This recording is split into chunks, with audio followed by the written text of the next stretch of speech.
Hello, and welcome to Night Drive Stories. My name's Jack, and I drive the silent highways of the Pacific Northwest long after midnight, picking up those who wander these misty roads. Tonight, let me tell you the story I heard from the stranger I picked up just outside the old truck stop at mile marker 99.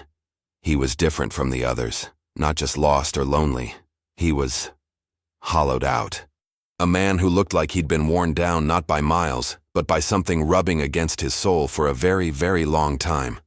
He was gaunt, with eyes that seemed to burn with a cold blue fire in the dim light of my dashboard. He had appeared at the edge of the truck stop's weak, sputtering cone of light, a place where the shimmering asphalt gives way to the absolute black of the Oregon woods. When he slid into my car, the silence he brought with him was heavier than any I'd ever known. It felt ancient and cold. He didn't give me a destination. He just looked at me, a long, unnerving stare of recognition that lasted a few seconds too long, and said, "It's time to remember, Jack." And then he began to tell me a story. A story about me. Part 1. The Storyteller and the Mirror. 10 years ago, the man began, his voice a dry, rasping whisper, like sand skittering across old pavement. The sound itself seemed to have sharp edges. He didn't look at the passing scenery, at the dark, monolithic sentinels of the Douglas firs blurring by in the moonlight. He looked only at me, and his gaze was a physical weight, a pressure against my temples. You were a different man, 24 years old. You hadn't yet learned to love the road. You were just using it as an escape. You were not yet the collector of these whispers on the highway. You were just a boy, really, though you wouldn't have admitted it to anyone, least of all yourself. You were running. I gripped the steering wheel so hard the leather groaned. My knuckles turned bone white. My heart had begun a slow, heavy, painful thud against my ribs, a drummer awakening to a song I didn't want to hear. He was right. Every word was a perfect, polished stone of truth. 10 years ago, I wasn't this calm, deliberate driver of the night. I was a frantic refugee from a life I couldn't bear. I was driving a 1968 Mustang, a magnificent, angry beast of a car with a 390 V8 heart, painted a deep, starless black. It was the only impulsive purchase I'd ever made. I had a life waiting for me back in Ohio, a kind, beautiful girl named Sarah whom I was supposed to marry, a corner office at my father's lucrative architectural firm I was supposed to take, a neat, prepackaged future that felt like a bespoke coffin. Sarah smelled like lavender and quiet afternoons. My future smelled like ink and paper and recycled air. So one unremarkable Tuesday in May, I packed a single duffel bag, drained my bank account of every dollar, left a note on the kitchen counter that said only, "I'm sorry," and just drove west. I wasn't driving to anything. I was driving away from everything. You called it a road trip, the stranger continued, a faint, mirthless smile touching his chapped lips. It was the smile of a man recalling a private, bitter joke. You told yourself it was about finding something authentic, something real in the vast, untamed heartland of America. But that was a lie you told yourself to make the fear feel like freedom. A pretty label for a bottle of poison. In truth, you were terrified of the silence of a settled life, of the mundane, inexorable tick-tock of a grandfather clock on a suburban wall. You craved noise, constant motion. You were trying to outrun the person you were supposed to become, convinced that if you just kept moving fast enough, he could never catch you. Every word was a nail tapped precisely into the frame of a memory I had walled off and drywalled over long ago. I can remember that feeling with a clarity that frightens me now. The constant, low-grade hum of anxiety that lived in my stomach. A vibration I could only drown out with the apocalyptic roar of the engine and the frantic blare of the radio turned up past the point of distortion. I drove for weeks, a blur of highways and gasoline fumes. I slept in cheap, forgotten motels that smelled of stale cigarettes, bleach, and a deep, abiding desperation. Sometimes I just pulled over at scenic overlooks and slept in the cramped back seat of the Mustang, waking with a crick in my neck and the faint, sweet taste of gasoline in my mouth. The sunrise a bloody indictment in the sky. "You'd crossed into Nevada," the pilgrim said, his eyes unfocused, his head tilted as if he were watching a film projected onto the back of his own eyelids, a private screening of my past. The landscape had flattened out, scoured clean into something ancient and utterly indifferent to your existence. The high desert. It's a place that strips you bare, Jack. It's too big, too empty. There's nowhere to hide from yourself. It forces you to finally confront the noise inside your own head. You'd been driving for 8 hours straight, chasing a sunset that refused to die. The radio was finally spitting static, the top 40 hits and classic rock anthems giving up the ghost, their signals dissolving into the vast, empty space. You were feeling lonely, not just the quiet melancholy of a solitary traveler, but a profound, crushing insignificance. A tiny temporary speck of hot metal and frightened meat crossing a godless void. I remember that exact moment. It's burned into my brain. The sky was a brutal, beautiful canvas of violent orange and deep purple and bruised blue. The road was a dead straight ribbon of asphalt, shimmering with heat haze as it disappeared into the vanishing point of the horizon. There was nothing. No cars, no buildings, no signs of life for as far as the human eye could see in any direction. The sheer, crushing scale of it was beginning to unravel me. The freedom I'd been chasing had started to feel like a cosmic joke. I wasn't free. I was just untethered, floating in an abyss. "And that's when you saw her," the man whispered, leaning forward slightly in his seat, his intensity ratcheting up, his voice becoming sharper. A flicker of movement at the far edge of your vision. You thought it was a deer at first, or maybe just a heat mirage, a trick of a sun-addled mind. But it wasn't. It was a person. A girl standing on the gravel shoulder of that dead empty highway, her thumb not out, not asking for a ride, but just standing there, waiting, stock still, as if she was a landmark, as if she was waiting for you, specifically. My breath hitched in my throat. The memory, locked away in a dark room for a decade, came rushing back with the force of a tidal wave. She was just a silhouette against the bleeding colors of the sky. Small, still, utterly alone. Every instinct, every cautionary tale my father had ever told me, screamed at me to keep driving, to floor it. A lone girl in the middle of the Nevada desert? That wasn't a cry for help. It was bait. That was the opening scene of a horror movie, the one where the stupid city boy makes his fatal mistake. But my flight from the predictable had made me reckless. My desperate search for something authentic had made me a fool. And the profound magnetic loneliness emanating from that small, still figure resonated with the gaping hole in my own chest. I did the one thing you should never do. I slowed down. I pulled the Mustang onto the gravel shoulder, the engine's rumbling, impatient burble sounding like a gross intrusion in the immense sacred silence. I rolled down the passenger window, and the dry, hot, sage-scented air flooded in, feeling like the breath of another planet. "Her name was Elara," the stranger said, his voice dropping to an almost inaudible whisper that was somehow louder than the engine's idle. "And when you chose to stop for her, Jack, that's when your real journey began. That was the moment you stepped off the edge of your own map and onto hers."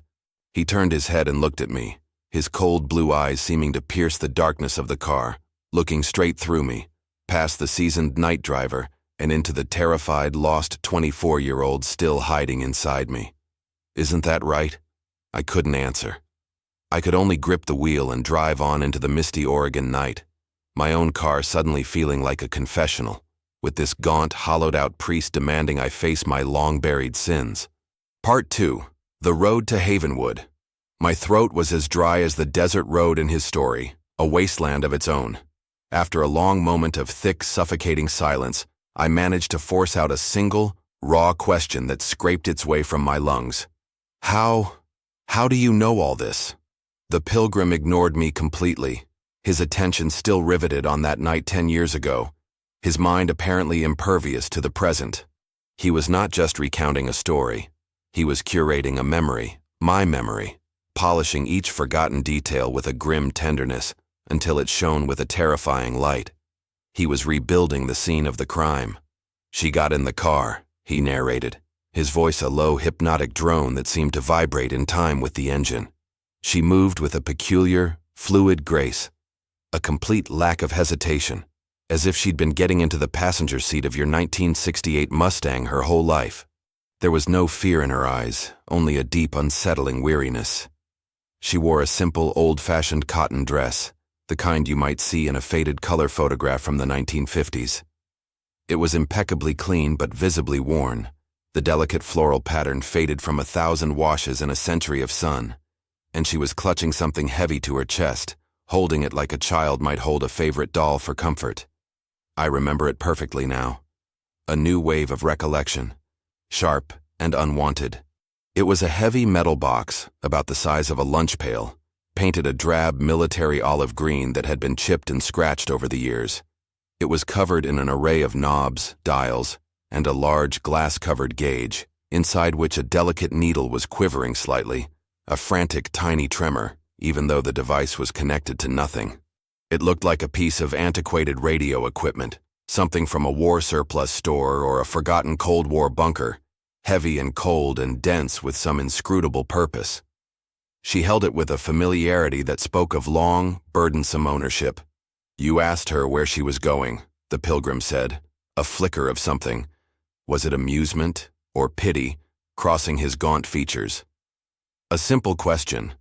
The first words you spoke to her, and she gave you a name you'd never heard before, a name that sounded both safe and deeply wrong. Havenwood.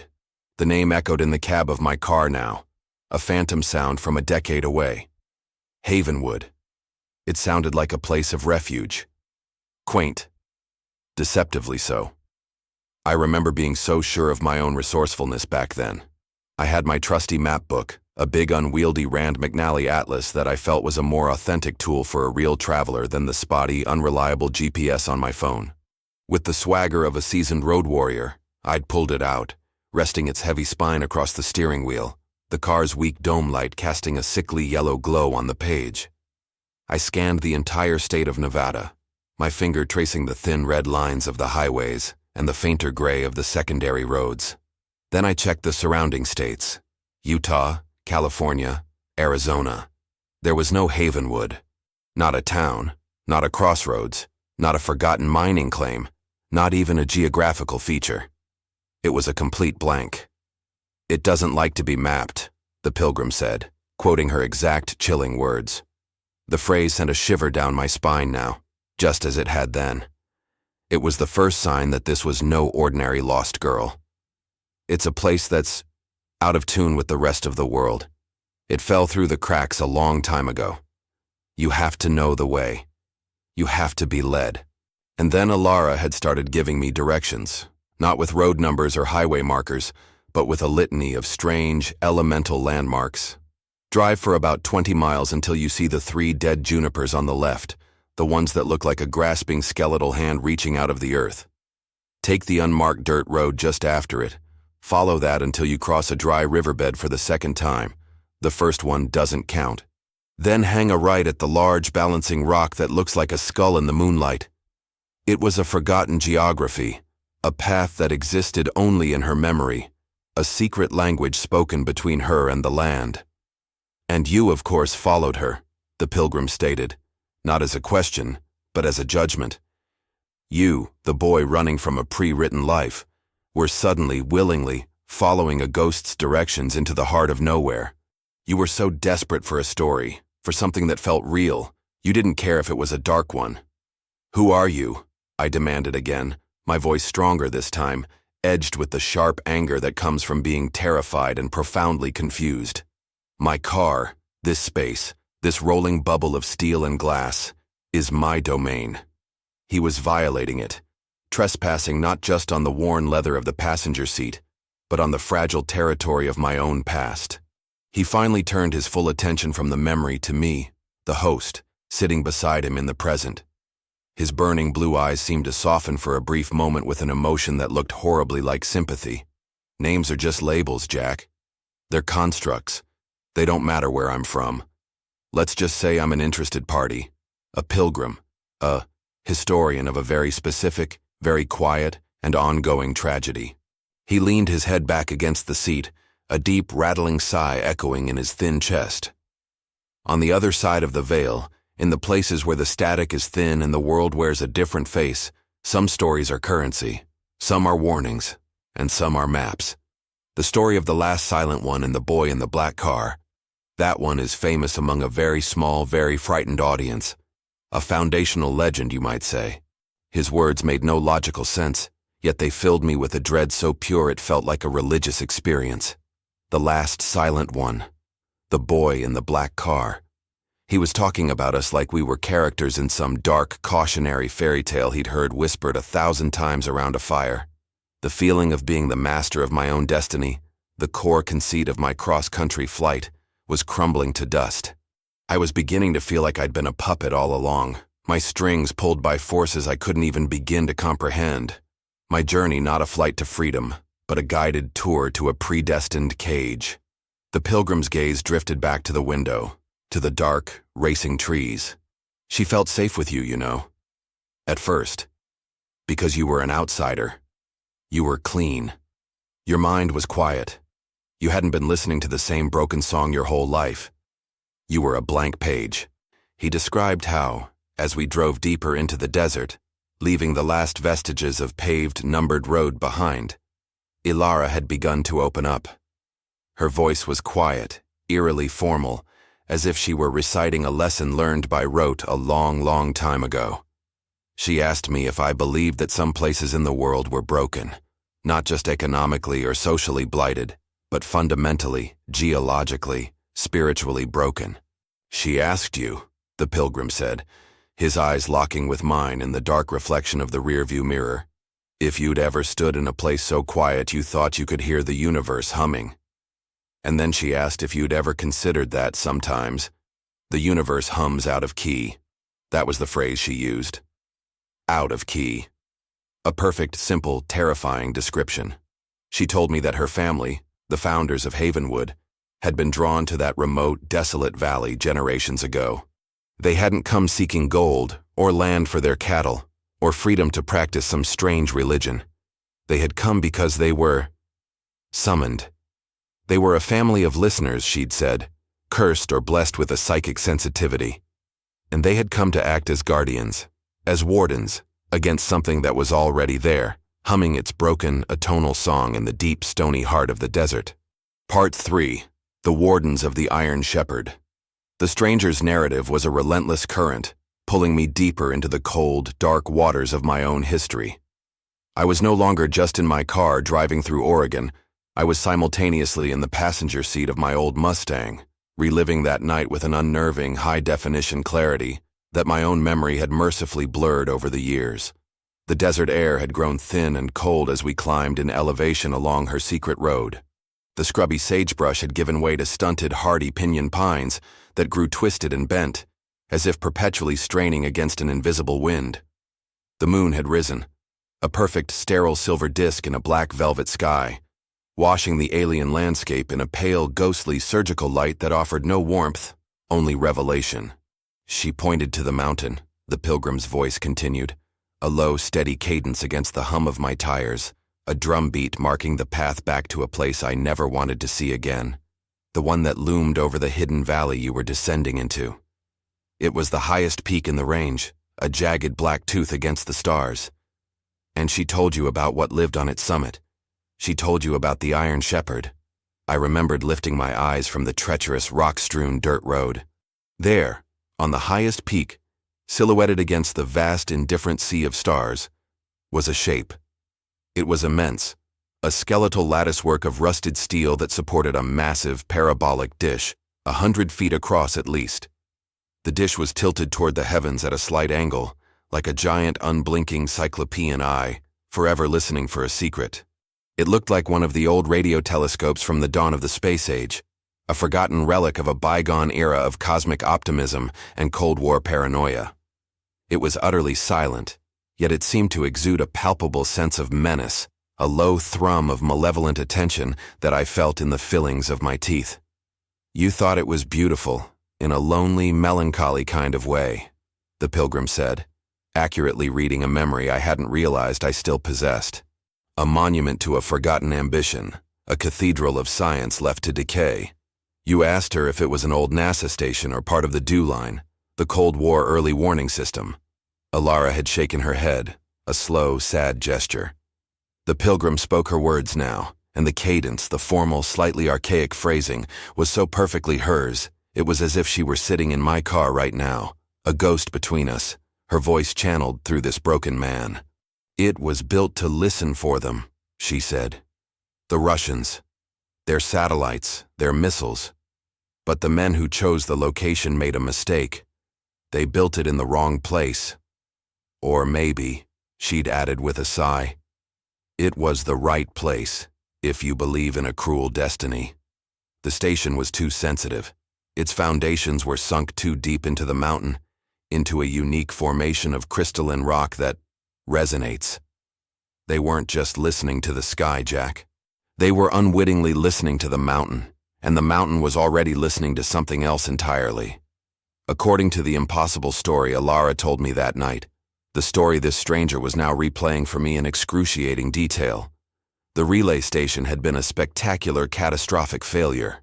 From the moment it was switched on, it was plagued by an anomalous, persistent, structured signal that their most brilliant engineers could never isolate or shield against. It wasn't a frequency from any known terrestrial or celestial source, not from Moscow, not from a quasar, not from the sun. It was a structured, intelligent pattern embedded deep within the cosmic background radiation of the universe, a phantom song that the unique geology of that specific mountain amplified, making it deafeningly loud. She called it simply, the signal, the pilgrim whispered, and the two words seemed to make the air in my car grow thick and cold. She said it wasn't a sound you heard with your ears.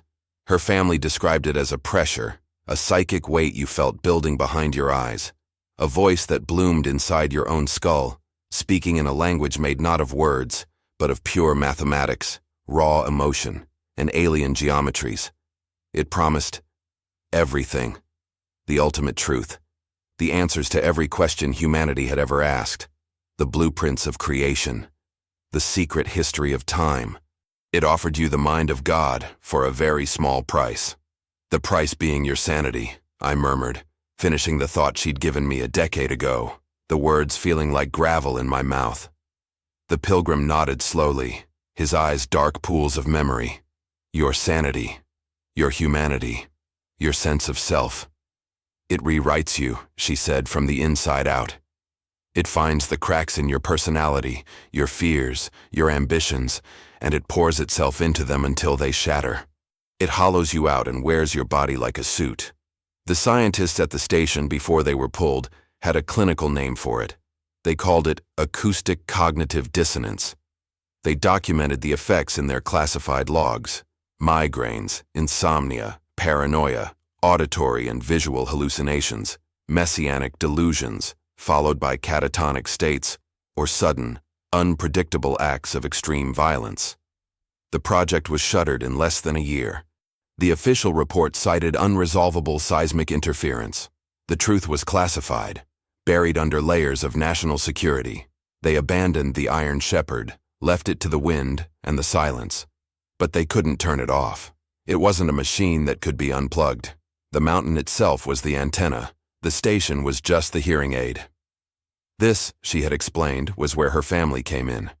The pilgrim recounted her explanation of her lineage with the gravitas of a scholar reciting scripture. Her ancestors, the Havenwoods, were a strange bloodline from the old world, a family afflicted or gifted with a psychic sensitivity that made them feel like outcasts. They were prone to visions and what their neighbors called second sight. They had felt the signal from thousands of miles away, a dissonant, nauseating hum at the very edge of their collective consciousness. They understood it not as a scientific anomaly, but as what it truly was, a predator, a vast, patient, non-physical intelligence, broadcasting itself into the void, a fisherman casting 1 billion lines into a sea of stars, looking for minds to hook, to reel in, to inhabit, to consume. So they came to this valley, the pilgrim narrated, his voice a low, reverent whisper. A pilgrimage to the one place on earth where the signal was loudest, where the veil between worlds was thinnest, not to worship it, but to contain it. They built their town Havenwood, at the foot of the mountain, positioning themselves as a human shield, a buffer zone, a generation-spanning quarantine. They became the wardens of a sound. He described their terrible generational curse. Most of her family could hear the signal to some degree, a constant maddening whisper in the back of their minds. It was a song they had to perpetually ignore, a constant seductive temptation they had to fight from birth until death. They were prisoners of the valley, bound by a sacred secret duty they could never share with the outside world. But in each generation, the pilgrim said, his voice dropping even lower, taking on a tone of grim, mythic reverence, one of them is born different. One is born deaf to the music. One is born with a mind that is, for whatever biological or spiritual reason, incompatible with the signal's frequency. They can stand at the very foot of the iron shepherd and hear nothing but the wind whistling through the rusted steel. This person is called the silent one. They are not considered blessed. They are considered cursed with the greatest, most terrible burden of all. He paused, letting the crushing weight of the statement settle in the silent car. The silent one's job is not to fight the signal. Their job is to be the warden of their own family, to watch their brothers, their sisters, their parents, their children, for the subtle, insidious signs of the signal's growing influence, to spot the madness before it can take root, to care for those who listen too closely and start to forget themselves, to be the anchor of sanity in a world that is constantly being pulled apart by whispers from the stars. He looked at me then, his gaze heavy with a meaning I was only now, after 10 long years of running, beginning to fully grasp. Elara, the pilgrim said softly, the name, a fragile thing in the darkness, was the silent one of her generation. Part 4. The brother who listened too closely. The old Mustang's tires crunched over the gravel as I navigated the final descent. The dirt road had smoothed out, and we had entered a narrow, moon-drenched valley floor. Through the twisted, ancient-looking pines I could see the flicker of a few distant, lonely lights. A house here, a barn there, Havenwood. It was real. A knot of cold, reptilian dread tightened in my stomach. The story was becoming tangible, the impossible town a looming physical reality at the end of this dark narrative road, and I felt like a man being willingly led to his own execution. Being a warden to your own family, the pilgrim mused, his voice no longer that of a dispassionate narrator, but now laced with a profound personal sorrow that felt raw and deeply out of place for a mere historian. Imagine that burden, Jack. To be the sole arbiter of sanity. To love people whose minds are under constant, relentless siege. To watch for the subtle, telltale signs of corruption, the faraway, glassy look in their eyes as they stare at a blank wall, the sudden, obsessive interest in complex mathematics or theoretical astronomy, the unconscious habit of tracing complex, non-Euclidean geometric patterns on a dusty window pane with a fingertip. The silent one has to be the judge, the one who decides when one of their own has listened too closely, when they've crossed the invisible line from warden to vessel, from family to foe. What happens then? I asked, my voice hushed, a near whisper. I remember asking Elara the exact same question that night, my skin crawling with a morbid, fearful curiosity. The pilgrim's face hardened in the dim green and red glow of the dashboard, his features becoming a mask of grim necessity. There are protocols, generations of them, refined through bitter, tragic experience. Sometimes, it's isolation in a cellar room with soundproofed walls, a gentle quarantine, but if the influence is too strong, if the person has become a true conduit, then a more permanent solution is required to protect the rest of the flock, and by extension, the world. The valley holds many secrets, Jack, and many, many unmarked graves. It's a sad, necessary part of the work. The thought was utterly chilling. A family of jailers, living in perpetual loving fear of their own kin, forced to become executioners to the people they cherished most. It was a gothic, impossible tragedy, and yet, sitting there with him, I felt its truth in my bones, a deep, resonant horror. He began to speak of the most painful part of Elara's story, the part that she had told me with silent tears shimmering in her eyes, her voice choked with a guilt she could never escape. It was the story of her older brother. His name was Caleb, the pilgrim said, and the name came out of him like a man coughing up a shard of glass, rough and full of sharp-edged pain. For the first time, I knew with absolute certainty he wasn't just a storyteller. He was a survivor. This was his story as much as hers. Caleb was not a silent one. he continued, his voice tight. Far from it. He was a prodigy, a virtuoso of the signal. Where others in his family heard a maddening, chaotic whisper, Caleb heard a symphony. A structured, beautiful, complex composition. He could perceive the intricate mathematical layers of it, the complex historical data, the star charts of galaxies that no human eye had ever seen. The signal didn't frighten him. It seduced him utterly. It was the most beautiful thing he had ever known. He described the Caleb from Elara's memory, brilliant, restless, and fiercely, dangerously independent. He chafed under the family's rigid, fearful doctrine of containment. He saw their sacred duty not as a noble trust, but as a form of self-imposed, primitive ignorance. Why guard the door to ultimate enlightenment? Why stand watch over the greatest discovery in all of human history, only to let it remain a secret? He argued for hours with the town elders, with his parents, and most vehemently, most painfully, with his younger sister, Elara. She loved him more than anyone or anything in the world, the pilgrim whispered, his gaze lost in the darkness outside, staring at a past I could now almost see. And he resented her for her silence, for her immunity. He saw it not as a strength that made her a guardian, but as a profound deficiency. She was the one who was broken, the one who couldn't understand. He called her a jailer of minds, the ignorant shepherd of a flock that longed to fly toward the sun. The schism between them grew from a hairline crack to a gaping chasm.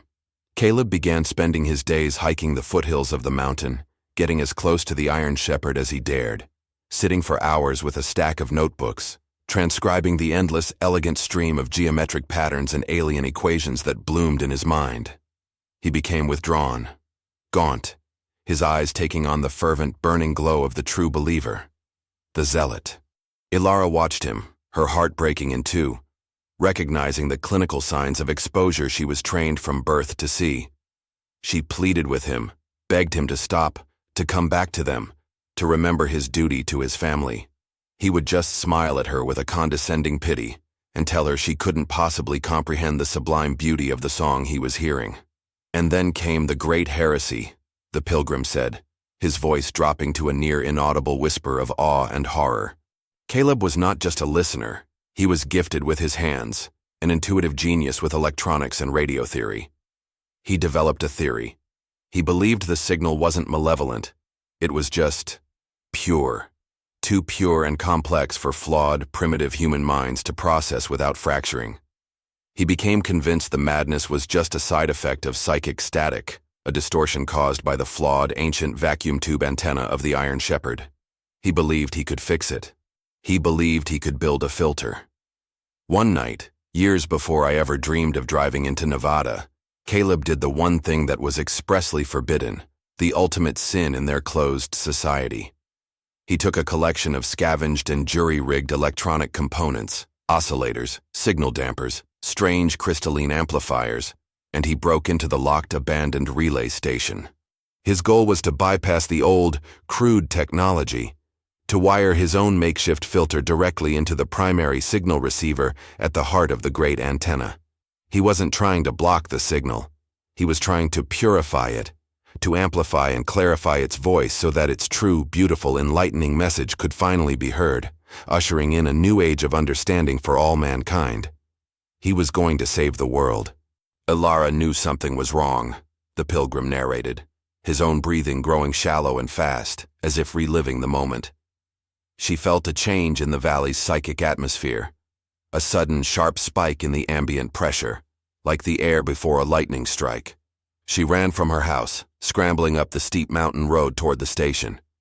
She was halfway there when it happened. Caleb's attempt, the pilgrim explained with a voice hollowed out by grief, caused a catastrophic instantaneous feedback loop. He hadn't purified the signal. He had torn a hole in the very fabric of reality.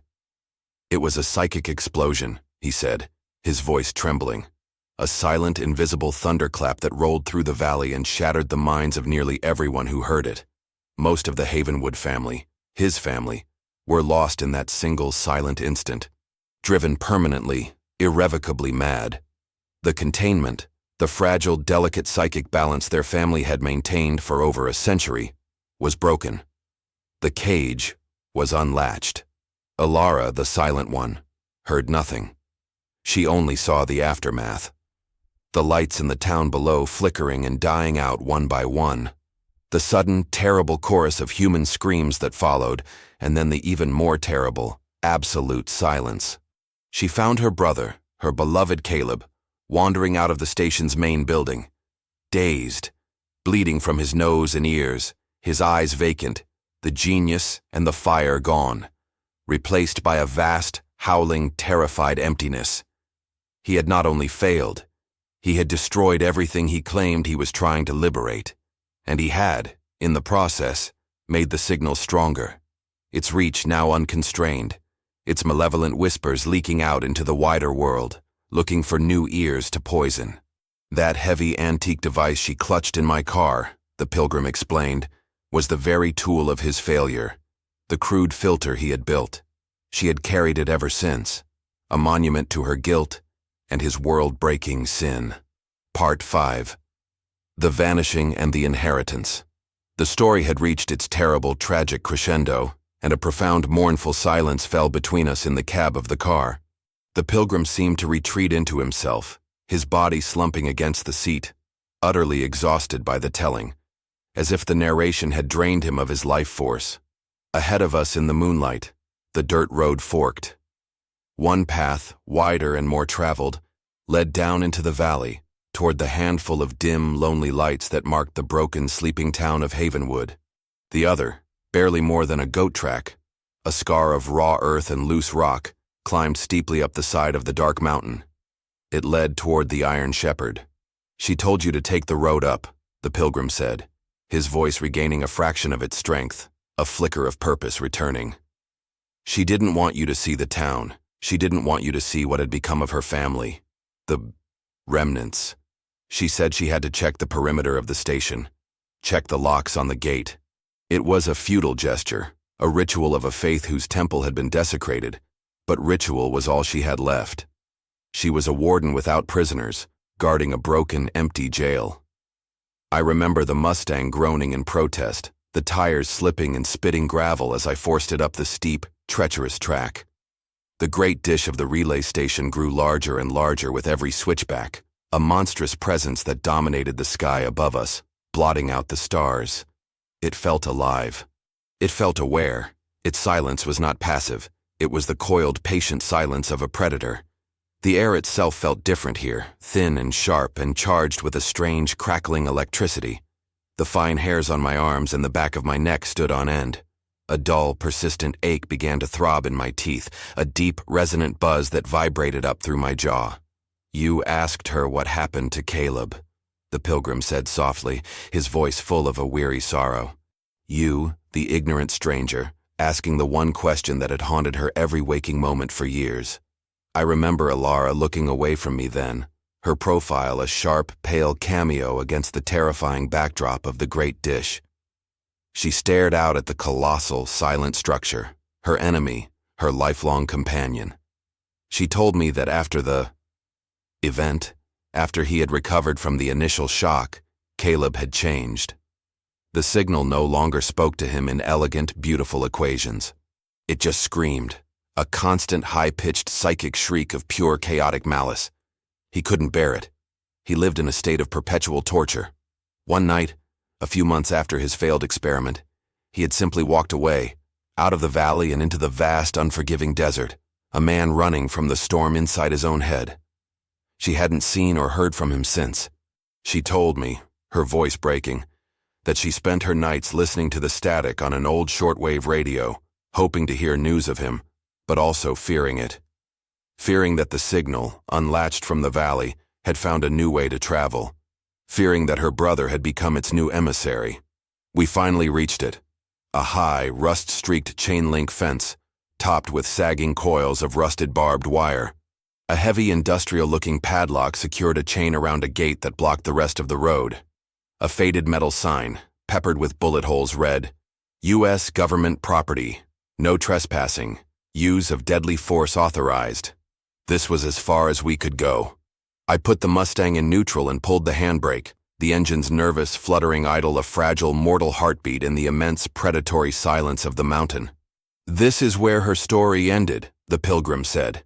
And now he was leaning forward again, his body tense, his eyes boring into me, his voice sharp and urgent. "And this, Jack, is where your story truly began." He narrated the last moments with a breathless, frantic intensity that mirrored Elara's own. She had finished her tale, and the words once spoken seemed to leave her exhausted and terribly fragile. The relief of confession was suddenly, violently replaced by a surge of raw animal panic. Her head snapped toward the darkness behind us, her eyes wide with a terror so profound and absolute, it stole the breath from my lungs.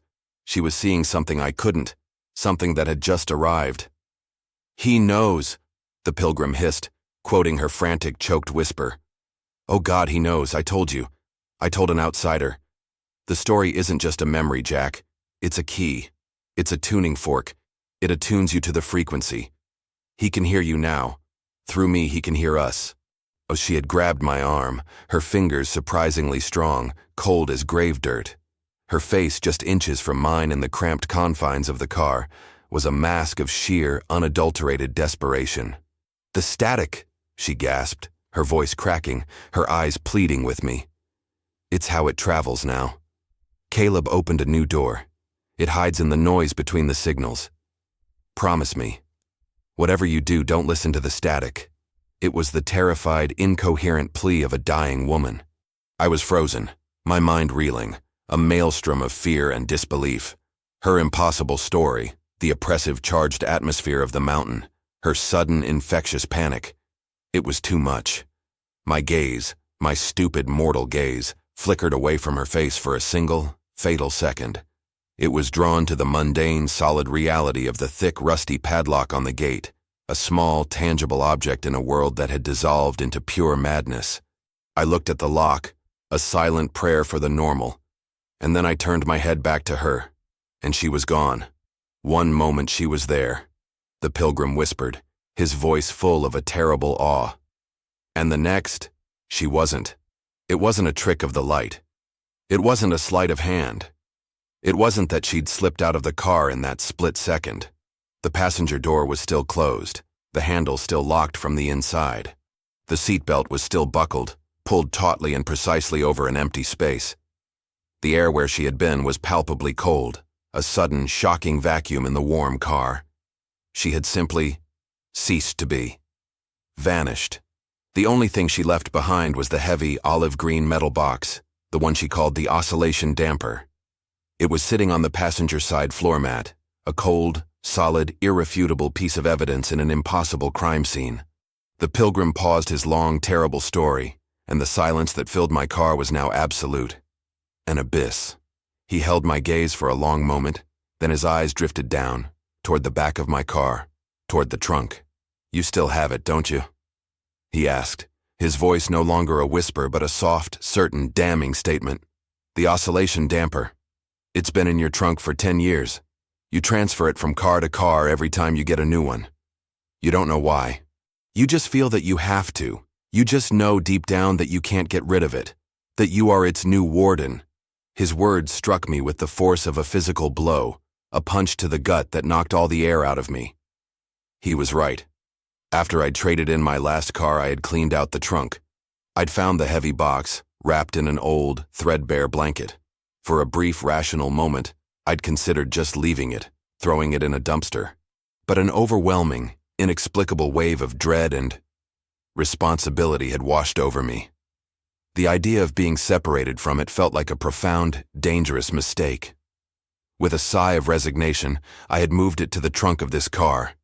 It was back there right now, a cold, sleeping thing. My control finally completely snapped. I slammed on the brakes, pulling the car to a screeching, protesting halt on the empty, mist-shrouded Oregon highway. "Who are you?" I roared, my voice ragged and torn. "How do you know these things? How do you know what's in my trunk?" The pilgrim looked at me, and for the first time since he'd gotten in the car, all artifice fell away. I saw the full, undiluted, terrifying truth in his burning blue eyes, the madness, the sorrow, the deep, soul-crushing weariness of a man who had been running for a very, very long time. "I know," he said softly, his voice breaking with a decade of grief. "Because I was the one who listened." Part 6. The Ghost in the Static. The confession hung in the air between us, a truth so monstrous it seemed to suck all the oxygen from the car, collapsing the world down to the two of us. Caleb, the brother, the prodigy, the fool who had broken the world. He was sitting next to me. The ghost at the heart of the story, the villain of the piece, was my passenger. A wave of vertigo washed over me, a dizzying, sickening lurch, and the world outside my windshield seemed to tilt on its axis. He hadn't been recounting a history. He had been giving a confession, a final testimony. His gaze held no malice, no threat, only a vast, empty ocean of regret. He looked like a man who had seen the face of God and found it to be a mirror of his own screaming terror. "She was trying to protect you," he said, his voice now raspy with an exhaustion that seemed ancient. "That was her final act as a warden. By telling you her story, she thought she was giving you a warning, inoculating you. But she didn't understand the full scope of what I had done. She didn't know the new rules of the game I had unleashed. I didn't just unlock the cage, Jack. I changed the nature of the lock itself. The story isn't a warning anymore. The story itself is the contagion. It's a carrier wave, a psychic virus. By hearing it, by knowing it, by holding its shape in your mind, you become an antenna." She didn't free herself by vanishing into the silence. She just passed the terrible burden. To you. He described what I did next that night, after she had blinked out of existence. He narrated my terror with a clinical, detached precision. My frantic, clumsy, panicked attempt to turn the heavy Mustang around on the narrow mountain track, the scream of the tires as they fought for purchase on the loose rock, the choking cloud of dust in my rearview mirror as I fled the Iron Shepherd, and the impossible space-warping thing that had just happened. "You drove all night," Caleb narrated, his voice a monotone drone of established historical fact. "You didn't stop for gas, for food, for anything. You just drove, your knuckles white on the steering wheel, your foot pressed to the floor trying to put as many miles of solid American asphalt as possible between you and that mountain. You were trying to get back to the world of concrete and logic, of predictable radio chatter and billboard advertisements for cheap motels and all-you-can-eat buffets. You were desperate for a sound from the normal world, a signal that could prove you weren't insane." He was right. I remember driving for hours through the black heart of the Nevada desert, my mind a screaming, chaotic feedback loop of fear and disbelief. I had the windows down, the cold night air blasting my face, a physical assault I hoped would scour the memory clean. Finally, deep in the darkest hour of the night, when the loneliness had become a physical entity sitting in the empty passenger seat, I had turned on the radio. I needed to hear a human voice, a pop song, a rambling talk show host, a commercial for a local car dealership, anything to prove the world was still sane and that I was still in it. "You spun the dial," Caleb said, closing his eyes as if to see the scene better from his own memory. "The old analog tuner on the Mustang. But you were too far from anywhere, in a dead zone 100 miles wide. All you got was static. A deep, rushing, oceanic hiss and a sharp, frying crackle across the entire AM and FM bands. The sound of empty space. But you were so desperate for any noise at all that you left it on, letting that sound fill your car. And then you started to hear it, didn't you, Jack?" My blood ran cold, a glacial flood in my veins. Yes, underneath the chaotic, random, meaningless fuzz of the static, something else had emerged. It was faint at first, so subtle it was easy to dismiss as an auditory illusion, a pattern that a frightened mind imposes on chaos. But it was there, a structure, a quiet, rhythmic, intelligent pulse hidden deep within the noise like a drumbeat in a hurricane. Thump, thump, thump, thump, thump, thump, thump. It was methodical. It was patient. "It was the signal," Caleb whispered, his eyes still closed. "My folly, my arrogance, had given it a new home. The spaces between the songs, the silence between the words, the static. It hides there now like a shark in murky water. And because you knew the story, because you had willingly accepted her burden, the damper, her family's sigil, you were tuned to its new frequency. You could hear its new song." He leaned closer to me, and the smell of ozone and old, deep sorrow was overwhelming. His voice dropped to a conspiratorial, terrifying hiss. And then it did something it had never done before, something it learned from you, from the story she told you, from the piece of your own consciousness that was now tied to it. It focused. It learned a name. It reached out. I squeezed my eyes shut, but it was no use. I could still see the glowing green dial of my Mustang's old radio. I could still feel the cold sweat on my forehead. I could still hear the moment the rhythmic pulse in the static coalesced, the random noise shaping itself, for a fraction of a terrible second, into a sound that was almost a word. It wasn't a sound from the speakers. It was a breathy, inquisitive whisper that seemed to bloom from inside my own head. "Jack," and that was it, Caleb said, slumping back in his seat, his confession complete, the last of his energy gone. The connection was made. "You were marked, branded. You've been running from it ever since, haven't you? This strange life you've built, this car, these lonely roads, the endless night drives, the stories you collect from other lost souls. It's all part of an elaborate, desperate system to keep moving, to keep the noise of the road and the voices of others loud enough to drown out the other noise. The one that's always waiting for you in the quiet moments. The one that knows your name." He had laid my life bare. The secret shame and fear that had driven my every decision for 10 years was sitting in the passenger seat, giving it a name and a history. I hadn't become a wanderer by choice. I had become one because to stop moving, to be silent for too long, meant I would hear that whisper again, and I was terrified of what would happen if I ever answered. He looked at me, a final, desperate, selfish plea in his hollowed-out eyes. She passed the signal's primary focus to you, so she could finally be silent, be free. For 10 years you've been the main antenna, and it has been focused on you. It's made my existence quieter. The screaming became a whisper. It was almost bearable. But lately it's starting to find me again. It's growing stronger. My peace is ending. I knew I had to find you. I had to tell the story again. To reinforce your attunement. To remind the signal where you are. To make your light brighter so mine would seem more dim. He was a man pushing a drowning person's head back underwater, just to get one more gasp of air for himself. Before I could react, before I could even form a thought, he reached for the door handle. "Thank you for the ride, Jack," he said, his voice full of an awful, sincere pity. "I truly am sorry." He opened the door and stepped out into the misty, dripping darkness of the Pacific Northwest Highway. I watched, stunned and paralyzed, as he took 3 steps away from the car and then, just like his sister Elara a decade before, he simply wasn't there anymore. He didn't fade. He didn't dissolve. He didn't run into the woods. He was there, a solid man on the wet asphalt, and then he was not. He just vanished. I was alone again in my car. The engine idled, a low, steady rumble, but the silence wasn't empty anymore. It was loud, deafeningly loud. It was filled with a familiar, crackling, hissing energy that wasn't coming from the radio, which was off. It was coming from everywhere at once, from inside the very air in the car. And deep within the static, faint at first but growing stronger with every passing second, growing clearer than it had been in a decade, I could hear it.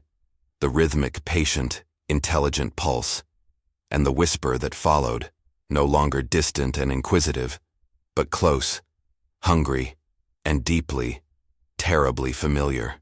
"Jack." The car was empty. The road unwound before me, shrouded in mist. The world narrowed to the hissing of tires on wet asphalt and the low rumble of the engine. But the silence wasn't empty anymore. It pulsed with a rhythm that didn't belong to me. Somewhere in the static it whispered my name. Out here every story is a signal. Some stories you hear. Some stories hear you.